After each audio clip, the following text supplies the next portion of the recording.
We are pleased to have in our studios Thomas L. Friedman, the foreign affairs columnist of the New York Times. Welcome back, Tom. Great to be here. Great to be here at my favorite website on Globalization. I was wondering if you could tell me about the new version of your book, World is Flat. Well, I'm coming out with the 3.0 edition, yeah. Which will be out in August. It'll be paperback, finally. And I've added, I would say, 3 major sections. First is I redid a chapter on kind of rules for business operating in the flat world. And I really built it on what I now consider to be the iron rule of the flat world and the iron business rule of the flat world that applies to more than just business.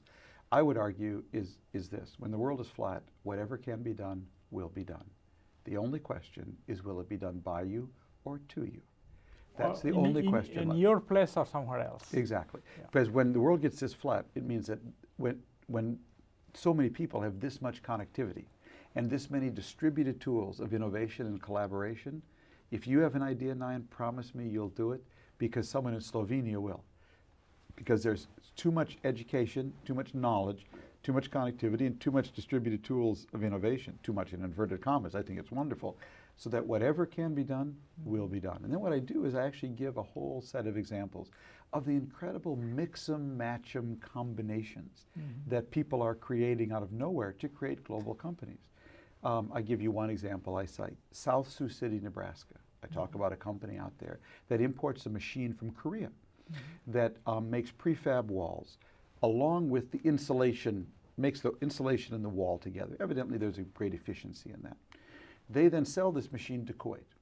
Okay, well, that in itself is interesting, out of South Sioux City, Nebraska. They import them, they add some doodads, they sell them to Kuwait. But I asked them, how do you communicate with the Kuwaitis? Oh, very interesting. In South Sioux City, Nebraska, there's an Indian tribe called the Winnebago Indians. The Winnebago Indians have a casino, as many American Indian tribes do, called Winnevegas. Winnevegas Casino spun off all kinds of cash. So the Winnebago Indians used some of the cash to start a development company, to provide employment for young Indians. One of the things they started was an ad agency. The ad agency of the Winnebago Indians writes the Arabic brochure, getting an Arabic speaker obviously to help them, for the South Sioux City, Nebraska company to import the machine from Korea, to add the doodads in South Sioux City, to export it to Kuwait. That's someone who understands, Nayan, whatever can be done will be done. And they're doing it. It is not just anything that could be digitized. It is actually real matter, atoms. Exactly. Which are being It's both, atoms and electrons and digits, basically. And so I've got a lot of examples. I talk about the Indian outsourcing company Satyam, one of the big Indian outsourcing companies, which has begun a program through its foundation, actually, where maybe a major American company like GE outsources work to Satyam. Satyam now outsources part of that work to Indian villages, because they discovered that there's an end of that work that is relatively simple, but can be very high value add for an Indian villager. There's enough educated personnel now in an Indian village, as you know, can be 5,000 people, and enough technology that the outsourcee can now become the outsourcer. So what's actually going on in the world, Nayan, and I think, I'm not sure economists have fully captured this, is there are these incredible, very individual, mix-em, match-em combinations that people, starting individuals or small groups, are doing. And I think it's actually driving the global economy and a lot more small business than people realize. Yeah, because people talk about globalization as corporate-driven. Yes. But what you are telling me is that it is driven by a lot of people, individuals and small companies who are... Exactly. And one of the lines I have in the updated version of the book is that we tend to think about competition as competition between countries or competition between companies. And what I'm actually saying is when the world is flat, the biggest competition is between you and your imagination. It's really between you and your... Because if whatever can be done will be done, the biggest competition is between you and your imagination. To imagine, what can I do? Yeah.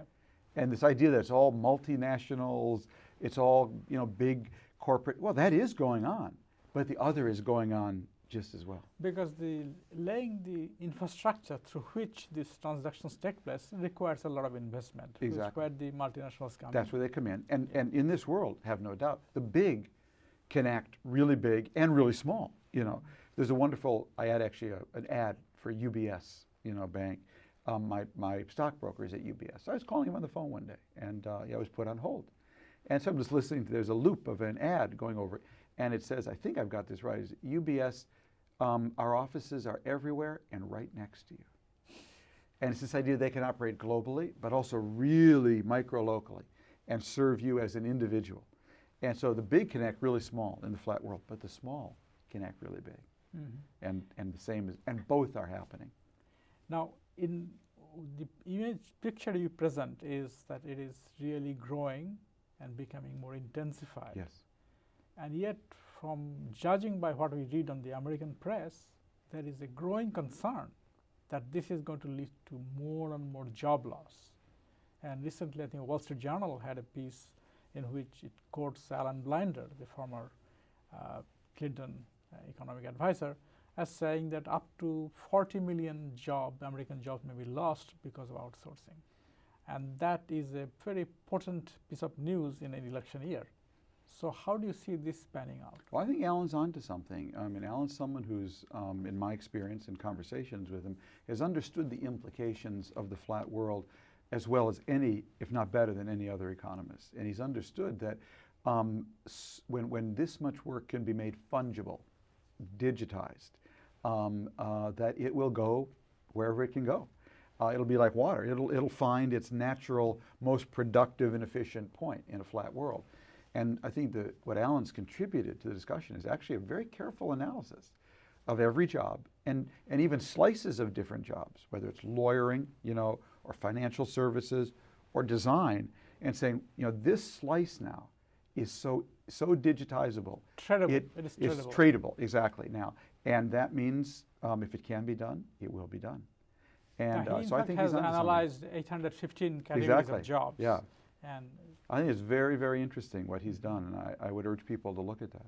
So the question then is, what does one do to cope with this possible job loss, especially of the middle class or educated class, which is new in America? Blue-collar jobs have been lost since 1970s. Right. But this is something new. Well, the key thing is to know what world you're living in. And one of the things I've done in the updated version of the book, in the 2.0 version, I've added now in the 3.0, is what I call the new middle. We know what the old middle class jobs were. A lot of those were blue-collar jobs, But what are going to be the new middle jobs? Because I think there are new middle jobs. And I actually created a category, not a list of 9. They're broad categories. They aren't, architect for Novell, software, whatever. But broad categories that really people should think about as they think about the job market. And if you can fit into one of those categories, you're going to be fine. Excuse me. Now, at both ends, there are jobs that are going to be fixed. So at one end are people who are really special and specialized. Okay, Michael Jordan, J.K. Rowling, your brain surgeon, no problem. They're safe. They're not going to be outsourced or digitized. At the other end are people localized and anchored. Okay, your butcher, your baker, your candlestick maker, this cameraman here till they get a robotic camera. Okay, so they're all fine. All right, but in between are a lot of jobs that are going to sort of come in and out of what I would say the middle class. And as you think about them, you want to be in one of these categories. I go through them very quickly. I don't know if I can remember all 9 off the top of my head, but great collaborators. That's what people who can collaborate over 24/7. Great leveragers, people who can leverage technology so one person can do the job of 20 rather than 20 doing the job of one. Great localizers, people who can take the power of the flat world and create a local small business out of it. That's like the eBay entrepreneur or the sports bar owner who suddenly discovers he can have 20 flat screen TVs in his bar and have curling from Sweden and figure skating from Japan. He doesn't have to just have NFL Monday Night Football. Great, this is going to be your salvation, Nayan, hopefully mine. Great explainers. Because when the world gets this complex, whether you're a manager, a teacher, professor, a real estate agent who can do modeling, there's going to be a huge demand for people who can explain, okay? Great adapters, people who are simply good at adapting to whatever new, I build all these around individuals, new technologies, that come along. Another category, math lovers. Math is going to be so important because in a world where everything's digitized, that means everything's been reduced, whether it's words, photo, data, spreadsheet, to ones and zeros. Well, if it's all in ones and zeros, what does that mean? It's all analyzable by algorithms. And that's why, of course, Google is just an algorithm. But So many advertising campaigns, marketing campaigns will be built on math now, rather than the intuition necessarily of someone. So there's going to be huge, great opportunities in math. One other category I call passionate personalizers. Oh, if you can bring a passionate personal touch to any new middle job, it won't be outsourced or digitized. I build that around a guy who sells lemonade at Camden Yards, Baltimore Orioles Stadium. And he doesn't just sell the lemonade. He does a jig, he does a dance, he sings a song, stands on his head, high fives you. I always notice at the end of the game 9, he's got a wad of tips 10 times thicker than anyone else in the stadium. Because he took a vanilla job selling lemonade at Camden Yards, which is water, sugar with a lemon floating in it. Doesn't get any more vanilla than that. And he put a personal, passionate touch on it. Another category 9, anything green. Tell your kids, anything green, because when the world is flat and 3 billion new consumers walk onto the flat world, all with their own version of the American dream, a house, a car, a toaster, a microwave, and a refrigerator, if we don't find a cleaner, greener way to power their aspirations, we're going to burn up, choke up, heat up, and smoke up the planet faster than even Al Gore predicts. So what does that mean? It means green design, green consulting, green manufacturing, green science is going to have a huge new middle opportunity. In fact, that's one area where perhaps globalization actually would come to help create jobs, because this global concern about climate change is creating the condition where priority is given to the climate aspect of any venture. And this opens a possibility for innovation and new jobs that didn't exist before. Well, you're always on to things, Nayan. You're always ahead. You're always right on the cutting edge. Okay, so I've just finished a magazine piece for the New York Times, going to be out April 15th, called Green is the New Red, White, and Blue, and we've got a documentary version of it coming out on the Discovery Channel on April 21st, Saturday night at 9 p.m. And one of the points I make is exactly that. And you know what I build it around, the story? I build it around GE Transportation. Okay, GE Transportation is, it sounds like a bland name. It's a company located in Erie, Pennsylvania, middle of the American Rust Belt. Okay. Erie, Pennsylvania, 9, has a trade surplus with Mexico and China. And you say, how could that be? Middle of the Rust Belt. These are blue-collar jobs. Okay. How is that? You know what GE Transportation makes? Makes choo-choo trains, makes locomotives. Okay. But GE Transportation sells locomotives to a railroad country called China, even though China has a locomotive product that is 30% cheaper because of its cheap labor than GE's. How is that? Because GE's is so energy efficient on a total operating cost basis, it can outcompete the cheap labor Chinese. Now if you go to GE Transportation, what John Deneen, their manager, will tell you, outside looks like a dilapidated old factory. Inside, he says, we're a knowledge campus. Because green now becomes a value. The only way you can get green is by applying enormous amounts of knowledge. What do we have? What is our value add? We can apply not cheap labor, but knowledge to things. And when green becomes a new value, the ability for us to apply knowledge to it becomes a huge competitive advantage. And that's what people need to understand. Yeah, the other aspect of globalization, which is that globalization is actually making people far more aware of the issues of climate change than it would have been otherwise possible. In fact, the story that you recounted recently in your column about the TXU company, yes, that is actually perhaps worth telling our audience. Well, there's actually two things that globalization is, or three things. One is the flat world is bringing 3 billion more people from low-impact environmental lifestyles to high-impact environmental, as they buy cars, refrigerators, and microwaves. So that is intensifying climate change from China, from India, from Brazil. Okay, that's going on one track. But another thing that's happening is people are also becoming aware it's one world. It's not that China is my backyard. The EPA, the American Environmental Protection Agency, has concluded that 25% of the polluting matter in the air above Los Angeles on some days comes from Asia, comes from factories in China or desertification and sandstorms kicked up in Asia and brought over by atmospheric winds. But the last thing that's going on is as the world gets this flat, social activists, environmentalists who want to bring pressure on bad actors now have enormous leverage to do so. And that is the story of TXU, the Texas Power Company, that said, we're going to build more coal-fired power plants. In fact, we're going to build 11 in your face, pal. And I've got the governor of Texas, Rick Perry, who's approved it. That's what TXU did. Well, it turns out that Kohlberg Kravis Roberts, a big buyout firm, and TPG, another buyout firm, decided they were going to buy TXU.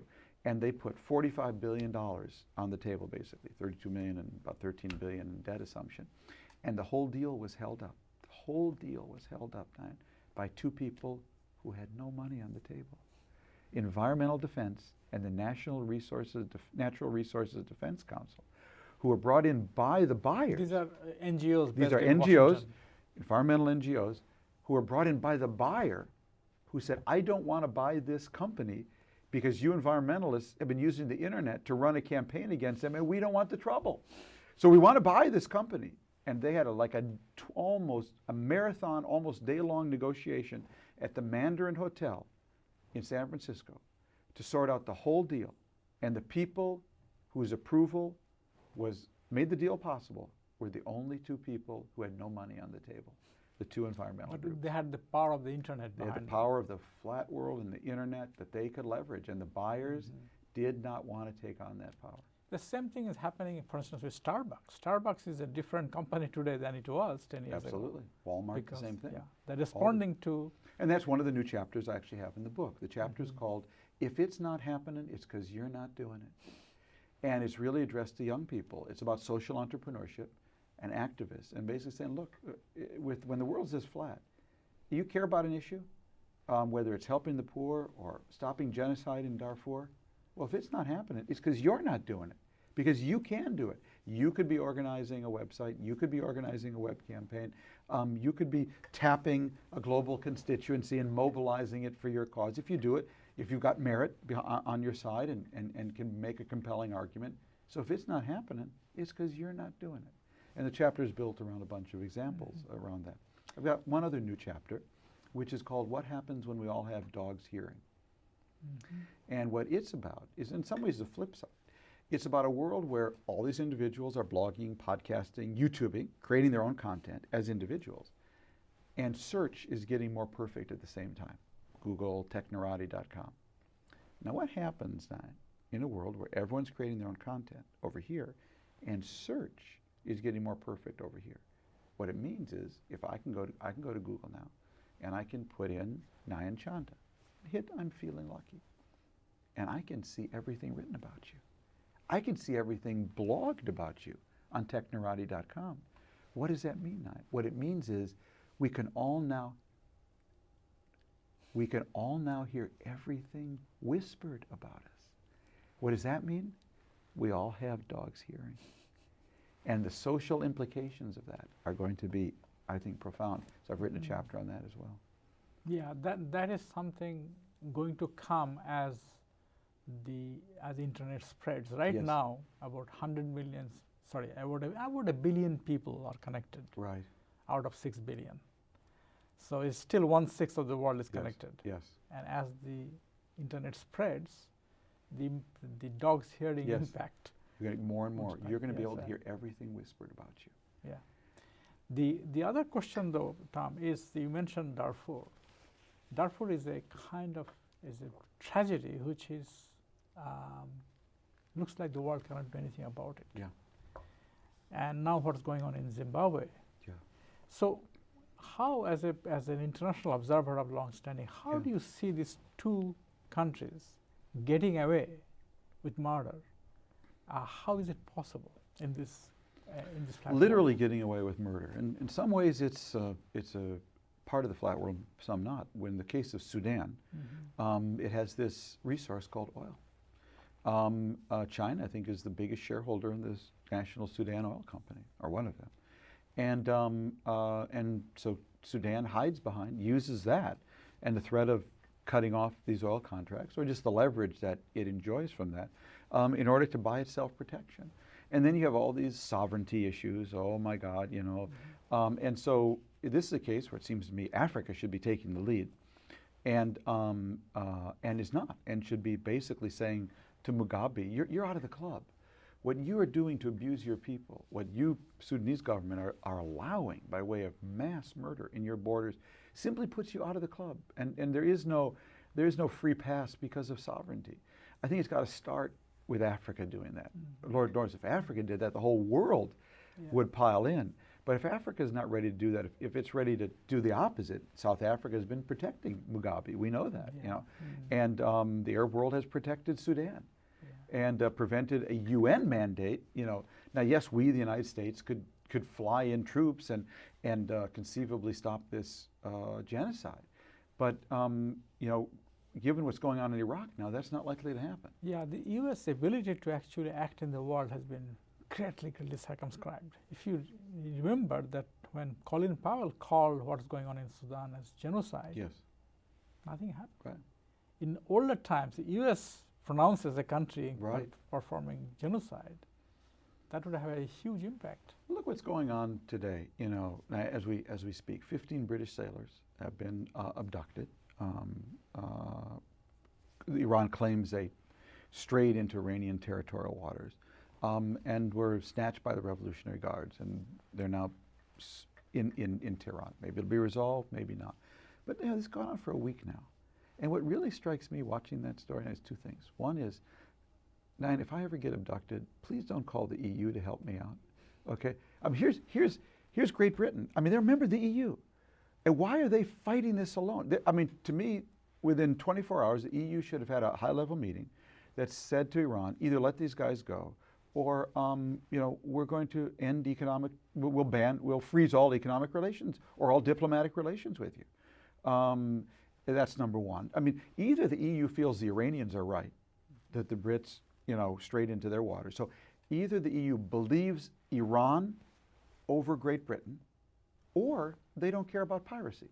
But it can only be one or the other. So please don't call the EU if I get in trouble. Call somebody else. And the other point I would like to make, though, is on top of that, is that I don't think a lot of this would be happening if America weren't so weak and enfeebled now. You know, what you're seeing is the impact, you know, all the Europeans, and by the way, they always care about rule of law, multilateralism. Where is that in this case? Where's the multilateral response to what Iran is doing? But I'm afraid part of it also is the fact that, you know, the Europeans are always worried about too much American power. Now you're going to see a world of too little American power. And that really is something very worrisome. That's very worrisome. It is a unipolar world, and that one power is feeling hobbled. Exactly. Which basically is the invitation to the rogues. That's right. And the rogues are more empowered than ever because of the price of oil. Yeah. And so it's a very bad equation that the good guys, and I think we are the good guys, are weaker than ever because of what we've gotten hobbled, how we've gotten hobbled in Iraq, and the bad guys are stronger than ever for the wrong reasons, and not because they're making microchips, it's because they're sucking oil out of the ground, you know, and that's not healthy. Yeah, but only thing perhaps looking to the future is that oil is one day going to run dry. Yes. Well, looking to the future is two things one can be hopeful for. One is a rising India that will be more assertive, because India is a democracy and it does share our values. And I would like to see India become more of a stakeholder, more voice in managing the international system with us. I'd welcome that. And I would say the same of China. You know, China talks about its peaceful rise. Rise to do what? Where are you when Iran abducts 15, you know, British soldiers in international waters? At least Britain's claim. Are you slamming your fist on the table saying, let's have a Security Council meeting? Are you lecturing Iran? We alone can't be the stakeholders of the international system. And we need other, you know, of the big responsible powers to do that as well. Not happening right now. Yeah, I think the question of China is really a critical one, because China, on the one hand, is clearly a major player in the world in all senses except in political role. Exactly. China is shrinking away from That's taking right. any political role. They're big everywhere except in taking responsibility. Yeah. And so how do you get China to do that? Yeah. Is a big challenge for the Western democracies. Yeah, no, if you do a graph about China, here's the graph of exports, here's the graph of imports, here's the graph of resources, you know, it's looking to extract around the world. And here's the graph of China's taking responsibility for the international system. Yeah. And if you just think maybe before we end, the situation in the Middle East, the Saudi king's comment that American presence in Iraq is illegal has been quite a striking departure from the past. Yes. How do you explain this? Well, you know, he did make that comment at the same time as the Saudis issued a new, restated their peace overture to Israel. And my guess is he was balancing his books with his own constituency. On the one hand, making the peace overture to Israel again, renewing the 2002 overture, and at the same time, slamming the Americans on Iraq. That's my guess. I don't know. But Nayan, it underlies a real point for me and why I've come to the point in my own writing on Iraq where I believe we do need to set a date to leave. Because right now, everyone around Iraq has choices except us. Oh, the Sunnis can cooperate with us or not. Yeah, it depends. The Shiites, yeah, we can cooperate or not. The Saudis, we can tell you, you can't leave, but in public, your occupation is illegal. Okay. We are everybody's protector and everybody's target. Okay, we're everybody's protector and everybody's target. And that's a situation that is intolerable. And the only way to flip that is for us to say, here's the date, we are leaving. You want to work with us, we want to work with you. You don't, now we have choice. Okay, because you will have to pay unequivocally the impact of us leaving. So you will give a date in order to pressure people to realization that Americans are actually serious about leaving. We're leaving. And I know there are bad guys who will applaud. Yay, we won. Okay. But there are a lot of other people who are going to have to recalculate all their positions. Because right now everyone's assuming that we're just going to hold up the bag. And when we do that, we allow everyone to pay retail. We allow everyone to pay wholesale for their position.